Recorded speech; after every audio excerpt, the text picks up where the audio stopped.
विस्तृत उत्तरीय प्रश्न जो कि 6 नंबर का पूछा जाता है। तो आइए स्टार्ट करते हैं। पहला प्रश्न है हमारा, 19वीं सदी के यूरोप में कुछ उद्योगपतियों ने मशीनों के बजाय हाथ से काम करने को प्राथमिकता क्यों दी। दोस्तों होता क्या है, जहाँ पे एक मशीन आ जाती है तो कम से कम 40 से 50 लोग या जितने भी वर्कर होते हैं, काफ़ी मजदूरों को उनसे छुट्टी मिल जाती है, जो कि मजदूरों को घर का अपना पालन पोषण करने में, घर का खर्चा चलाने में दिक्कत होती है, क्योंकि एक मशीन कम से कम 50 मजदूरों का काम अकेले कर लेती है, तो मजदूरों का खर्चा नहीं चल पाता। तो इसीलिए उन्होंने 19वीं सदी में यूरोप में कुछ उद्योगपतियों ने मशीनों के बजाय हाथ से काम करने को प्राथमिकता दी। आइए इसको विस्तार से पढ़ते हैं। 19वीं शताब्दी में कुछ यूरोपीय उद्योगपतियों ने मशीनों के बजाय हाथ से काम करने को प्राथमिकता दी, क्योंकि नई प्रौद्योगिकियां और मशीनें महंगी और अप्रयुक्त थी। पहली बात तो कॉस्टली थी, बहुत ज़्यादा महंगी थी, क्योंकि नई नई मशीनें बनी थी। इसलिए निर्माता और उद्योगपति उनका उपयोग करने में सतर्क थे। मशीनें अक्सर खराब हो जाती थी और उनकी मरम्मत करना एक महंगा काम था। गरीब किसान और प्रवासी बड़ी संख्या में नौकरियों की तलाश में शहर की ओर चले गए। परिणाम स्वरूप सस्ते श्रम के लिए श्रमिकों का एक बड़ा समूह उपलब्ध हो गया। मौसमी उद्योगों में, जहां मौसम के साथ उत्पादन में उतार चढ़ाव होता है, उद्योगपति आमतौर पर हाथ से श्रम को प्राथमिकता देते हैं। श्रमिकों को केवल उसी मौसम के लिए नियोजित करते हैं जब इसकी आवश्यकता होती है। बाजार में जिस प्रकार के उत्पादों की आवश्यकता थी, वे उस समय उपलब्ध मशीनों द्वारा उत्पादित नहीं किए जा सकते थे। उदाहरण के लिए 19वीं सदी के मध्य में ब्रिटेन में 500 प्रकार के हथौड़ों और 45 प्रकार की कुल्हाड़ियों का उत्पादन किया गया था। इनके लिए मानवीय कौशल की आवश्यकता न कि यांत्रिक प्रौद्योगिकी थी। मतलब कि 500 प्रकार के हथौड़ों को निर्माण करना था और कुल्हाड़ियाँ बनानी थी, तो इसके लिए उन्हें मशीन की आवश्यकता नहीं थी, एक मानवीय प्रौद्योगिकी की जरूरत थी, यानी कि मनुष्य के द्वारा उसे बनाया जाता था। दूसरा, ईस्ट इंडिया कंपनी भारतीय बुनकरों से सूती और रेशमी वस्त्रों की नियमित आपूर्ति कैसे प्राप्त करती थी। ईस्ट इंडिया कंपनी जो थी वो भारतीय बुनकरों से सूती और रेशमी वस्त्रों की नियमित आपूर्ति को कैसे प्राप्त करती थी। उत्तर, इस चैप्टर में आपको अच्छे से रिवीजन करना है, 2 से 3 बार इस वीडियो को देखना है।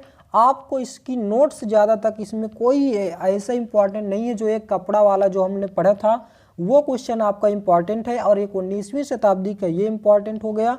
तो ये 2 से 3 क्वेश्चन इंपॉर्टेंट है इस चैप्टर से। इस चैप्टर से कोई खास क्वेश्चन नहीं पूछा जाता, तो आप इसको अच्छे से एक बार देख लेंगे तो याद हो जाएगा।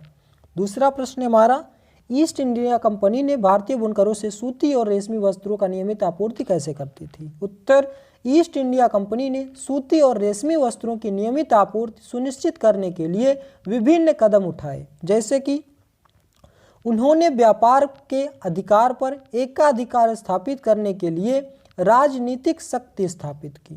कंपनी ने कपड़ा व्यापार से जुड़े मौजूदा व्यापारियों और दलालों को खत्म करने और बुनकर पर सीधा नियंत्रण स्थापित करने का प्रयास किया।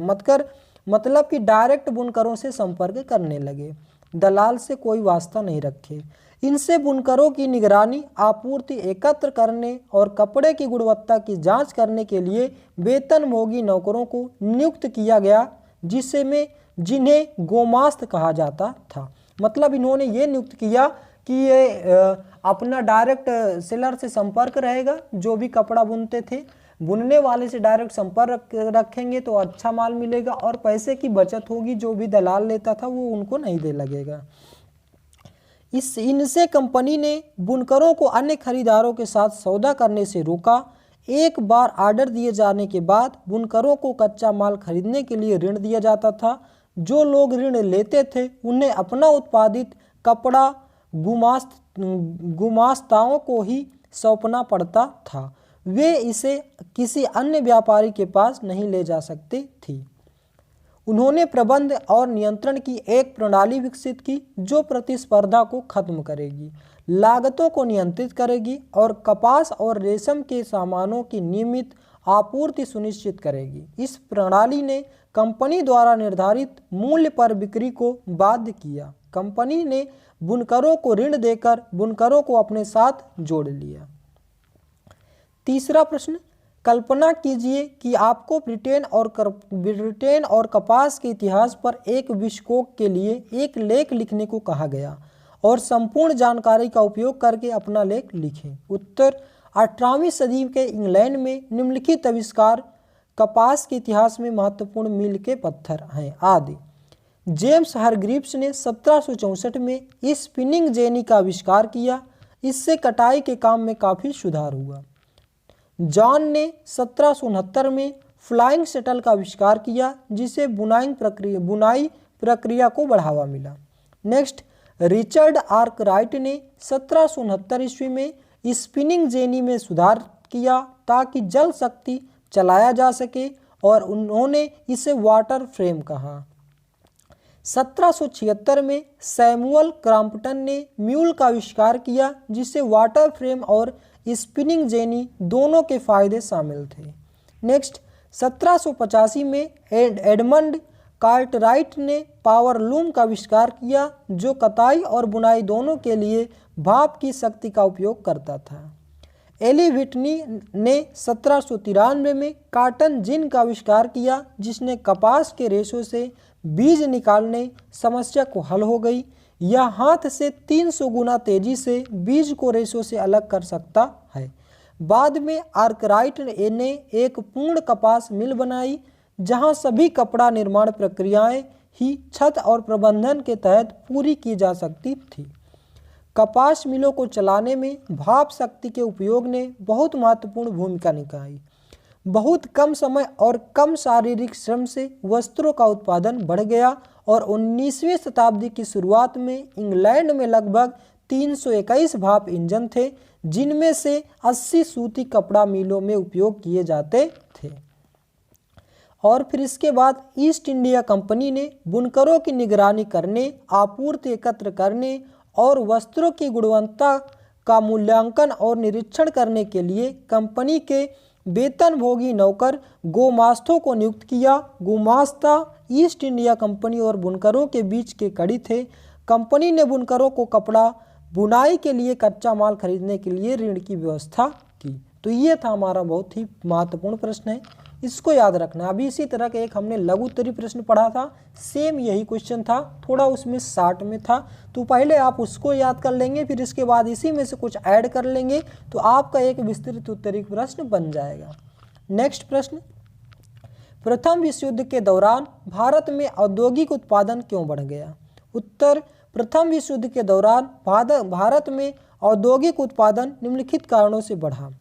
ब्रिटेन मिले सेना की जरूरतों का पूरा करने के लिए युद्ध उत्पादन में व्यस्त थी। इस प्रकार भारत में मैनचेस्टर के आयात में गिरावट आई। आयात में अचानक गिरावट के साथ भारतीय मिलों के पास आपूर्ति के लिए एक विशाल घरेलू बाजार था। जैसे जैसे युद्ध लंबा होता गया, भारतीय कारखानों को युद्ध की जरूरतों की आपूर्ति करने के लिए भी बुलाया गया, जैसे जूट के बैग, सैनिकों की वर्दी के लिए कपड़ा, तंबू और चमड़े के जूते। नई फैक्ट्रियां स्थापित की गई और पुरानी फैक्ट्रियां कई पालियों में आयोजित की गई।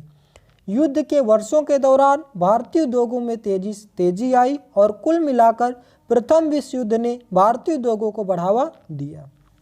तो दोस्तों, ये था हमारा आज का महत्वपूर्ण चैप्टर, जिसको हमने अच्छे से पढ़ा। इस चैप्टर से आपको कोई खास चीज़ें नहीं याद रखनी है। पहला तो बहुविकल्पी प्रश्न आपको 100% याद ही रखना है। एक क्वेश्चन आपको लघु उत्तरीय से जो इम्पोर्टेंट था कपड़ा मिल से रिलेटेड, और एक 19वीं शताब्दी से related.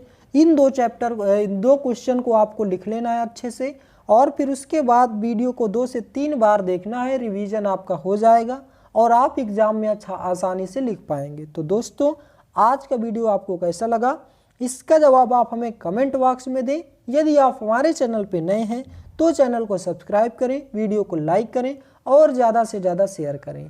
Thanks for watching my video. मिलते हैं नेक्स्ट वीडियो में। जय हिंद, जय भारत।